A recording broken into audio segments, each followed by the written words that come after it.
आप सभी का स्वागत है मित्रों हमारे केपी इनोवेशन क्लासेस में। मैं हूं जितेंद्र कुमार मिश्रा। जैसा कि हिस्ट्री के ऊपर हम लोग अगले क्लास में पढ़ रहे थे और जहां तक हम लोगों ने पढ़ लिया था उस क्लास के आगे आज हम सभी लोगों को पढ़ना है। ठीक है, जैसा मैंने अगली वीडियो में बताया था कि अब इसके बाद हम लोग जैन धर्म में पढ़ेंगे। कहाँ पढ़ेंगे? जैन धर्म में।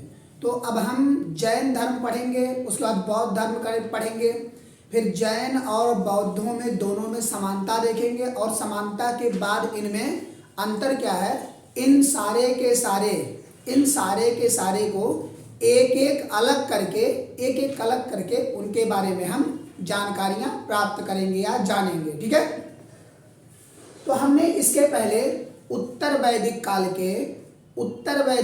के कुछ पॉइंट्स के बारे में जो थे उनके बारे में हम लोग चर्चा कर चुके थे। ठीक है, जैसे कहा जाए कि वैदिक काल में राज्य किस तरह से होते थे, विस यानी कि ग्राम कैसे बनते थे, वहाँ का मुखिया कौन होता था, ये सारी चीज़ें हम लोगों ने देख लिया। अब हम चलते हैं जैन धर्म की तरफ। ठीक है, तो जैन धर्म के पहले जो तीर्थंकर थे यानी कहा जाए संस्थापक, तो संस्थापक ऋषभदेव थे। कौन थे?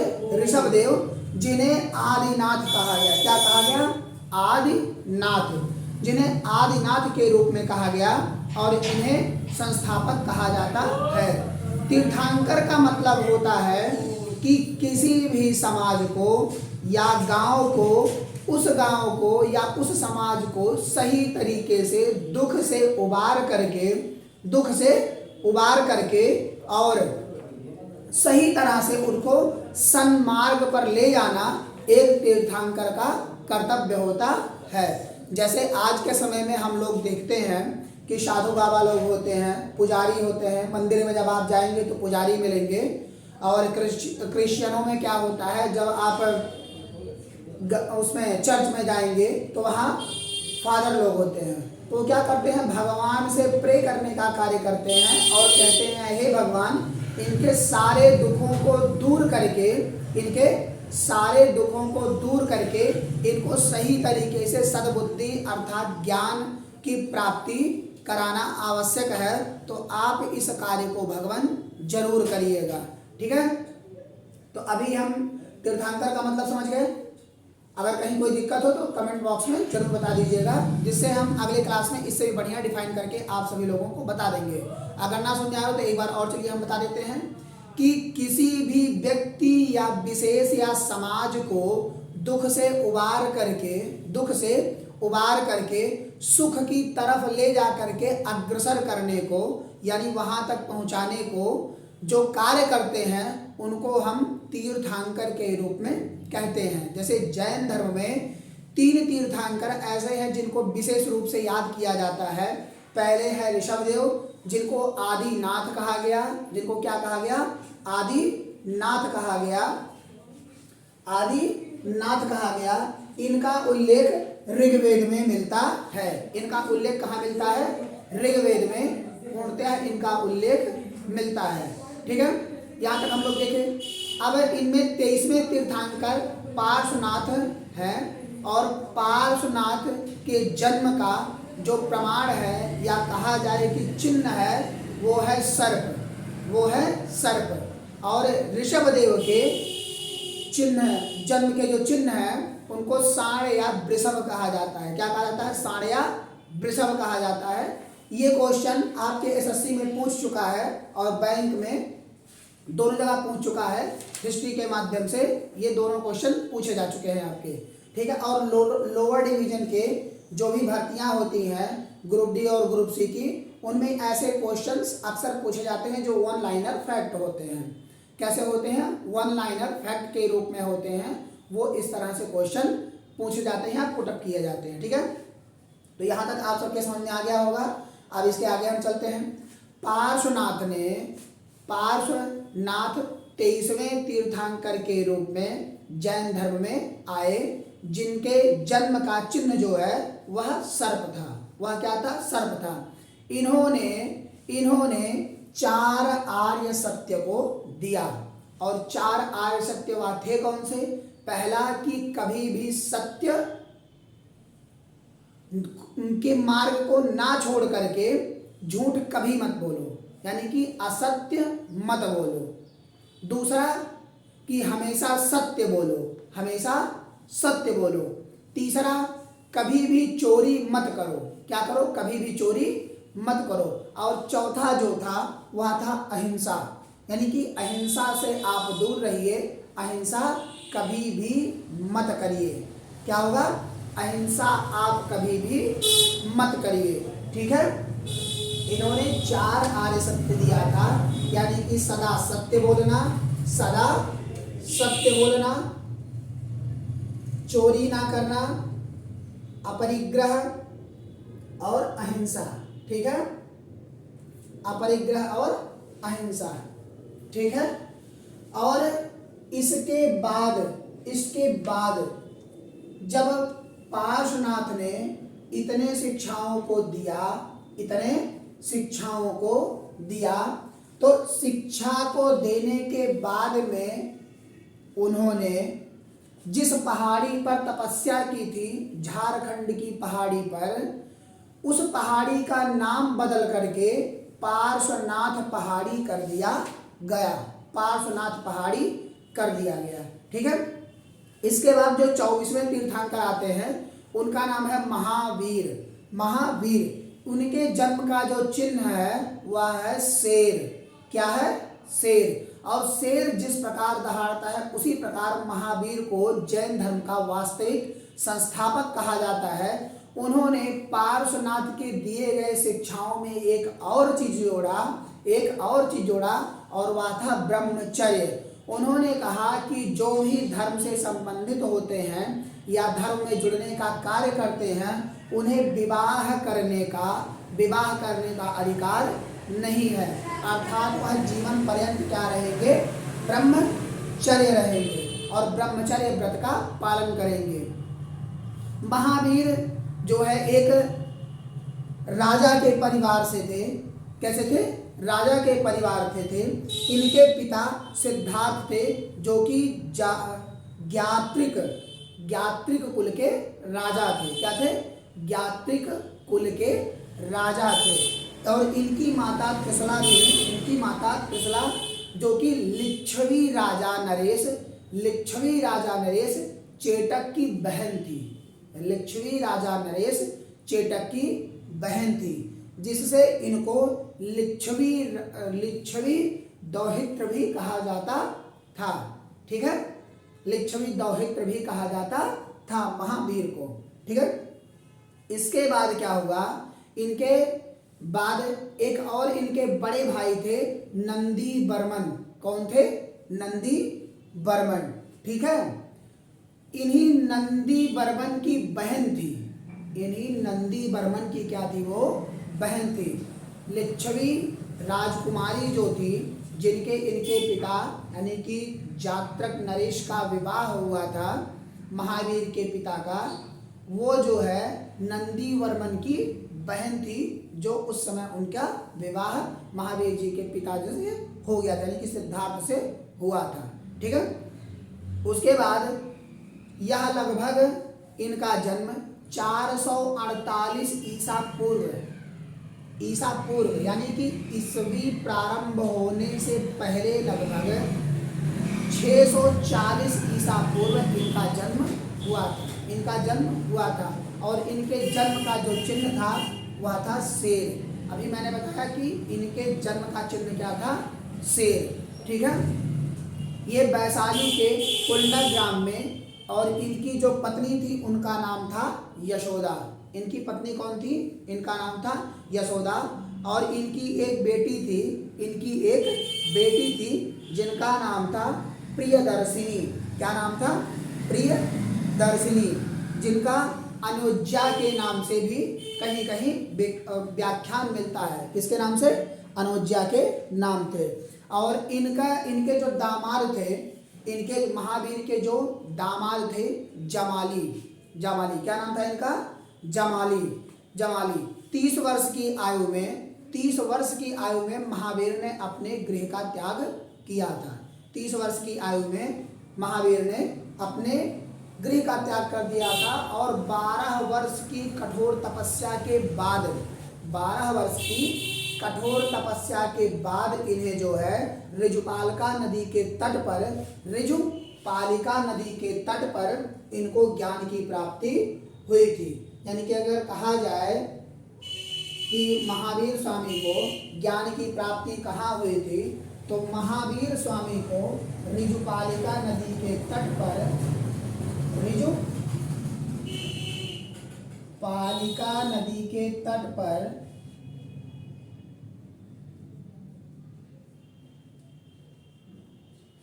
पर ज्ञान की प्राप्ति हुई थी। कहाँ हुई थी? ज्ञान की प्राप्ति ऋजुपालिका नदी के तट पर हुई थी, जिसे इन्होंने कैवल्य कहा। क्या कहा? जिसे इन्होंने कैवल्य कहा। और कहा कि जब ब्रह्मचर्य जीवन में कोई ना विवाह करके जीवन पर्यंत ब्रह्मचर्य रहता है और उसे जब ज्ञान की प्राप्ति हो जाती है तो उसे ज्ञान की प्राप्ति नहीं, अर्थात उसे कैवल्य की प्राप्ति कहा जाता है। कैवल्य की प्राप्ति कहा जाता है। ठीक है। तो पार्श्वनाथ के 4 शिक्षाओं में इन्होंने ब्रह्मचर्य को इसी जगह जोड़ा था कि जब कोई अपने यानी कि अगर कहें तो जैन धर्म में कोई आना चाहता है तो उसको ब्रह्मचारी होना आवश्यक है। क्या आवश्यक है? ब्रह्मचारी होना आवश्यक है। और इनका कुछ उपनाम भी दिया गया। महावीर का कुछ उपनाम दिया गया, जैसे इनको जीन भी कहा गया। क्या कहा गया? जीन या निगदनाथ कहा गया। क्या कहा गया? निगदनाथ। और महावीर भी इनको कहा गया। क्या कहा गया? महावीर भी इनको कहा गया। और इनका एक उपनाम और था जिन्हें निग्रोध कहा गया। क्या कहा गया? निग्रोध। ठीक है। तो इतनी सारी चीजें इनके बारे में अलग अलग तरीके से कही गई। और इनकी जो प्रारंभिक दीक्षा थी, यानी कि जब इन्होंने 12 वर्ष की कड़ी तपस्या के बाद ज्ञान की प्राप्ति किया ऋजुपालिका नदी के तट पर, तो पहली बार इन्होंने जो शिक्षा दिया वह दिया राजगीर में। कहाँ दिया?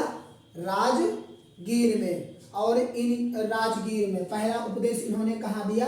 राजगीर में। और राजगीर में उपदेश देने के कारण राजगीर में जितने भी उपदेश इन्होंने दिया वह कैसे दिया? प्राकृत भाषा में। कैसे दिया? प्रकृति भाषा में। और महावीर ने 3 रत्न का सिद्धांत दिया था। 3 रत्न का सिद्धांत दिया था, जिसे सम्यक दृष्टि, सम्यक आचरण और सम्यक ज्ञान कहा जाता है। सम्यक दृष्टि, सम्यक आचरण और सम्यक ज्ञान कहा जाता है। सम्यक ज्ञान कहा जाता है। ठीक है। और इनके जो नाम मिलते हैं, अभी मैंने बताया आप लोगों को, इनके जो नाम मिलते हैं वो मिलते हैं जीन, महावीर, निर्गंत तथा निगदनाथ पुत्र।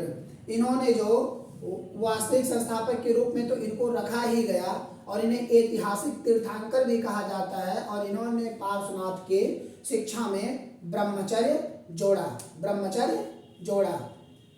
महावीर की जो मुख्य शिक्षाएं थी उनमें इन्होंने कहा कि ईश्वर नहीं है। क्या नहीं है? ईश्वर नहीं है। अर्थात इन्होंने अनीश्वरवाद का सिद्धांत दिया। क्या दिया? अनीश्वरवाद का सिद्धांत दिया। और इन्होंने फिर बाद में कहा कि ईश्वर तो नहीं होता है, यह सही है, ईश्वर नहीं होता है, लेकिन आत्मा होती है। क्या होती है? आत्मा होती है, जो आगे चल करके पुनर्जन्म लेती है। क्या लेती है? आगे चल के पुनर्जन्म लेती है। यानी कि पुनरपि जननम पुनरपि मरणम पुनरपि जननी जठरे शयनम नचल कुमार्गे ना कुर्वर्थम पाहि विपन्नम पालय वेनम लालय जननी जनक बेहनम। यह एक वाक्य है कि अनीश्वरवाद का सिद्धांत देने के बाद भी इन्होंने कहा कि आत्मा होती है और उसी आत्मा के कारण व्यक्ति का दोबारा से जन्म होता है। यानी कि उसी आत्मा का पुनर्जन्म होता है। लेकिन इन्होंने भगवान को मानने से इनकार कर दिया। महावीर ने आगे चल करके अपने ज्ञान के पांच या कहें तो ज्ञान प्राप्ति के 5 मार्गों को बताया। ज्ञान प्राप्ति के 5 मार्गों को इन्होंने बताया। ठीक है,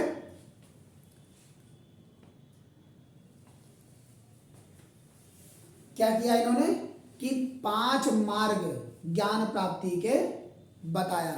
ठीक है, उनमें कौन कौन से थे?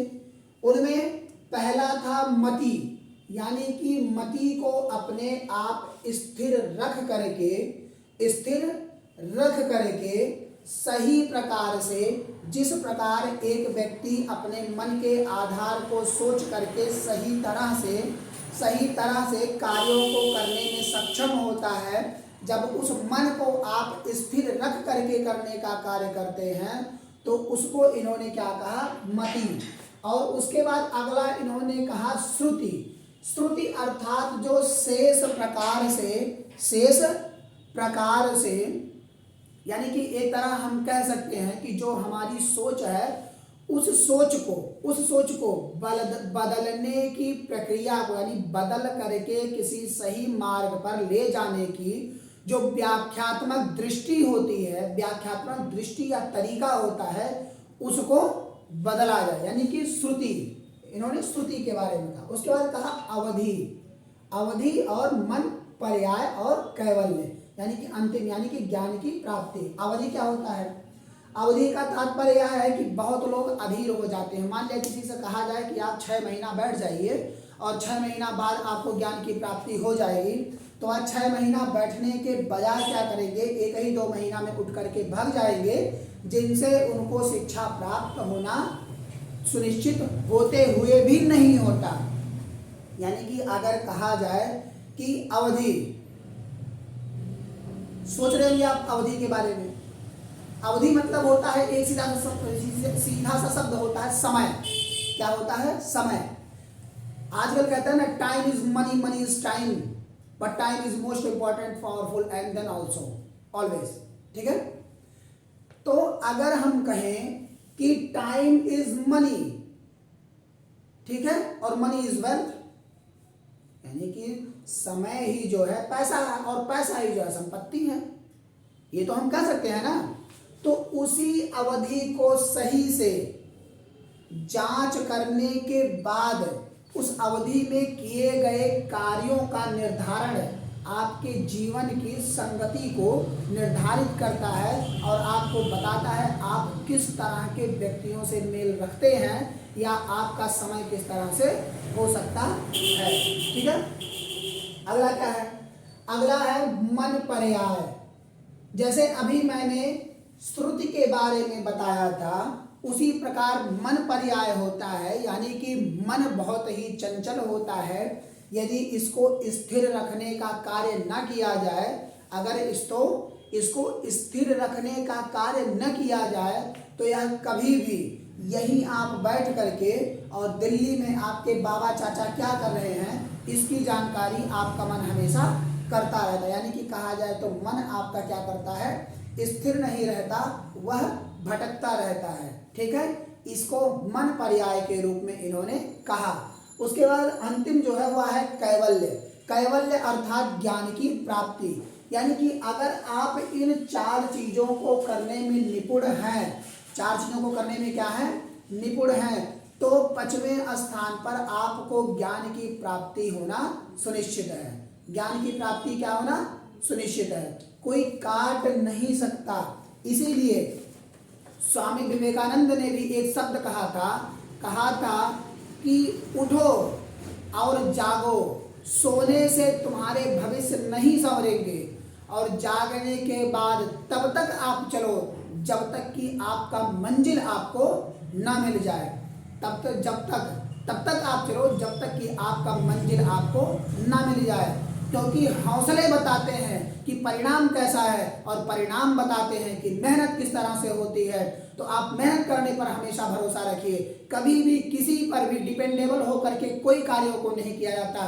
क्योंकि अगर व्यक्ति डिपेंडेबल हो जाता है, दूसरे पर निर्भर हो जाता है, तो वह अपने किए गए कार्यों को भूल जाता है, अपने किए गए कार्यों को क्या करता है, भूल जाता है। यानी कि जिस प्रकार हनुमान जी को सुग्रीव जी ने अपने बल का याद दिलाया था, उसी प्रकार से आपको भी अपने बल के याद को करने की आवश्यकता होती है। आपके अंदर इतनी क्षमता जरूर होती है जिससे आप अपने लक्ष्य को प्राप्त कर सकते हैं, लेकिन उसको स्थिर रख करके चलने की यदि बात कही जाए तो उसको कभी भटकना नहीं चाहिए, उस रास्ते को कभी छोड़ना नहीं चाहिए। यही चीज महावीर ने कहा कि यदि आप इन 4 चीजों पर विशेष तरह से ध्यान दे देते हैं तो आपको ज्ञान प्राप्ति के लिए कोई नहीं रोक सकता है। यानी कि इतना करना आपके लिए अति आवश्यक होता है। ठीक है, यहां तक समझ में आ गया? किसी को भी कोई दिक्कत नहीं? ठीक है, इसके बाद हम आगे चलते हैं। ठीक है, इसके बाद हम आगे चलते हैं। अब इसमें क्या हुआ, जब इन्होंने इतनी सारी बातों को बताया तो क्या हुआ, उसी समय पहली जब ऋषभदेव की मृत्यु हो गई और महावीर की मृत्यु होने वाली थी, अगर कहें कि इनका अंतिम समय चल रहा था, उस समय कुछ जैन संगीतियां हुई। क्या हुई? जैन संगीतियां। तो पहली जैन संगीतियां जो थी वह 300 बीसी में हुई, यानी कि 300 ईसा पूर्व पहले।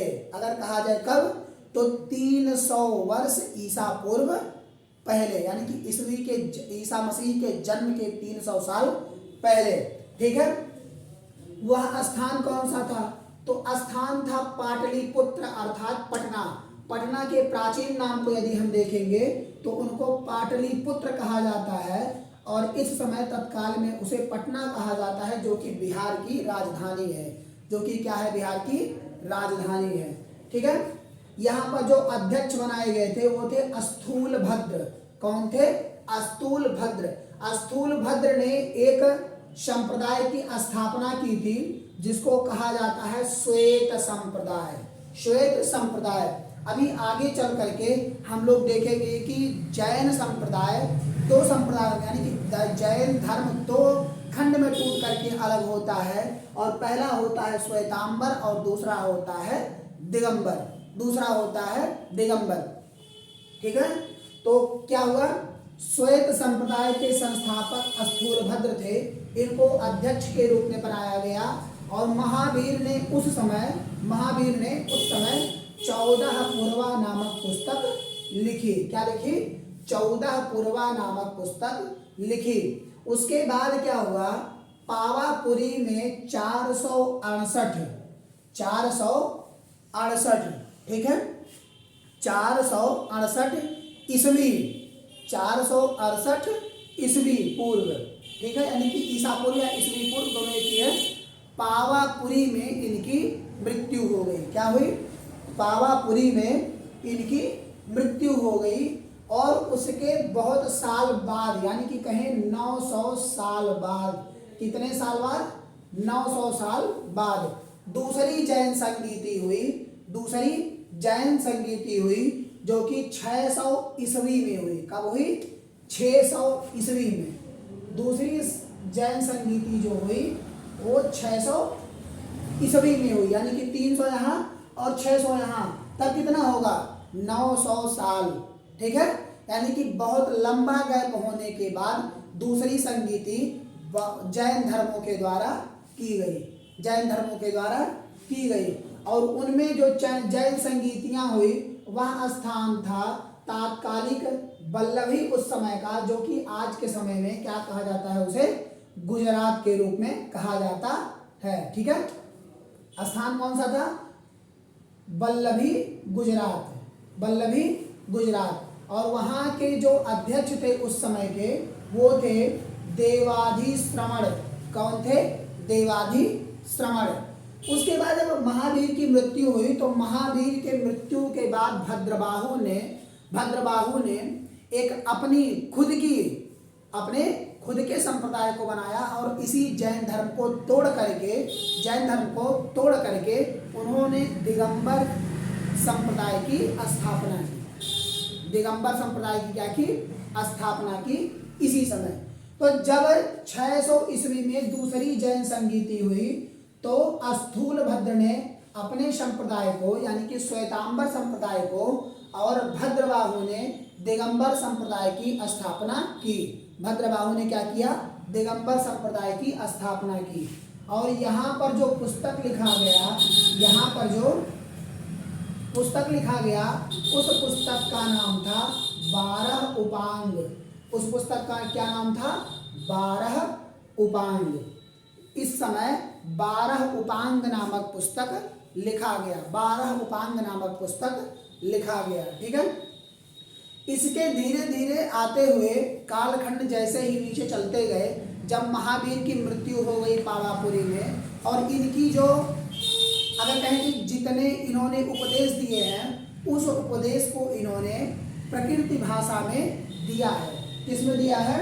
प्रकृति भाषा में इन्होंने दिया है। अनेक उपदेशों को, जितने भी उपदेश इन्होंने दिया है उस उपदेश को इन्होंने प्रकृति भाषा में दिया है। ठीक है। तो जब महावीर की मृत्यु हो गई 668 ईसा पूर्व में, 668 ईसा पूर्व में जब इनकी मृत्यु हो गई तो मृत्यु के बाद जैन धर्म 2 संप्रदायों में टूट गया। जो पहला था श्वेतांबर और दूसरा दिगंबर। पहला श्वेतांबर और दूसरा दिगंबर, यानी कि श्वेतांबर और दिगंबर 2 संप्रदायों में टूट करके अलग हो गया। तो श्वेतांबर संप्रदाय के संस्थापक स्थूलभद्र थे और दिगंबर संप्रदाय के संस्थापक भद्रबाहु थे। कौन थे? भद्रबाहु। ठीक है।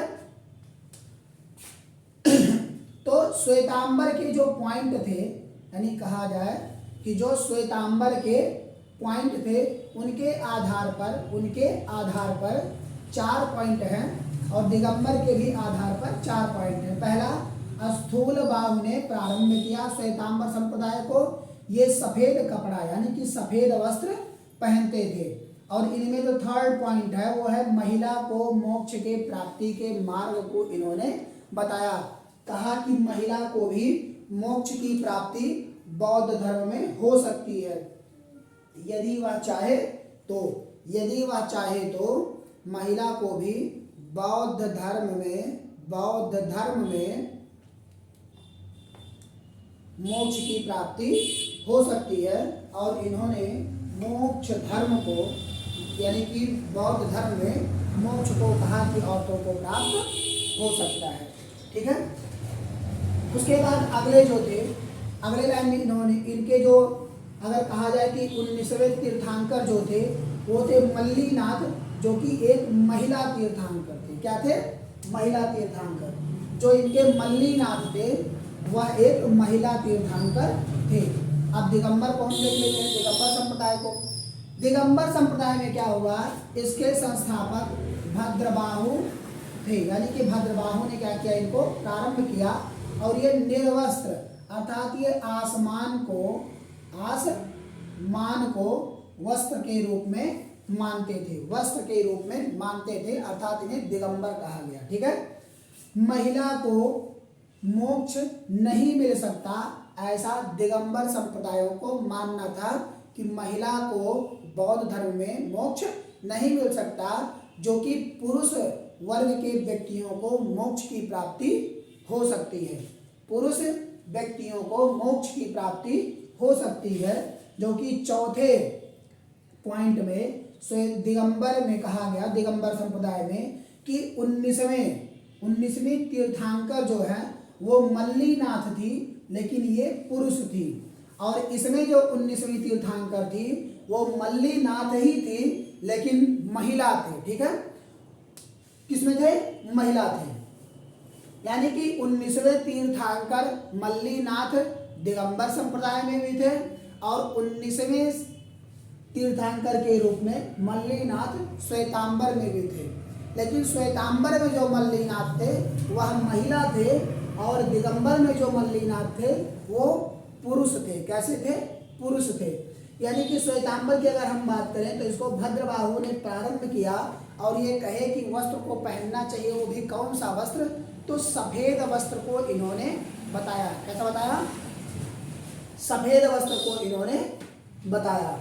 उसके बाद महिला को कहा कि इनको भी मोक्ष की प्राप्ति हो सकती है और महिलाओं को भी श्वेतांबर में रखा गया, महिलाओं को भी श्वेतांबर में रखा गया। और 19वीं तीर्थंकर के रूप में, यानी कि श्वेतांबर संप्रदाय के 19वें जो तीर्थंकर थे वह कौन थे? मल्लीनाथ, जो कि एक महिला थी। मल्लीनाथ थे जो कि एक महिला थी। ठीक है।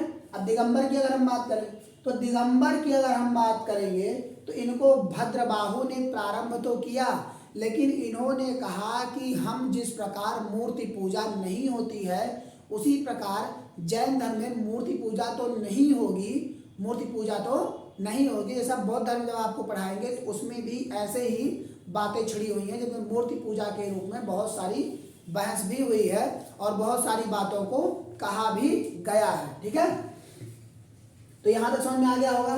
निर्वस्त्र, इन्होंने आसमान को ही अपना वस्त्र बना करके, आसमान को ही अपना वस्त्र बना करके और उसके बारे में सारी जानकारियों को शामिल किया। और इन्होंने कहा कि महिला को यदि रखा जाएगा तो महिला को मोक्ष की प्राप्ति नहीं हो सकती है। क्या नहीं हो सकती है? महिला को मोक्ष की प्राप्ति नहीं हो सकती है। और 19वीं तीर्थंकर के रूप में मल्लीनाथ को चुना गया। 19वीं तीर्थंकर के रूप में मल्लीनाथ को चुना गया, जो कि एक ये क्या थे? पुरुष थे, जो कि एक क्या थे? पुरुष थे। तो देखा जाए कि 19 तीर्थंकर सब में हुए और श्वेतांबर में महिला तीर्थंकर थी और दिगंबर में पुरुष तीर्थंकर थे, लेकिन इनके नाम जो मिलते हैं, इनके नाम समान मिलते हैं। कैसे मिलते हैं? समान मिलते हैं। तो हम लोगों ने आज जैन धर्म के बारे में पढ़ा।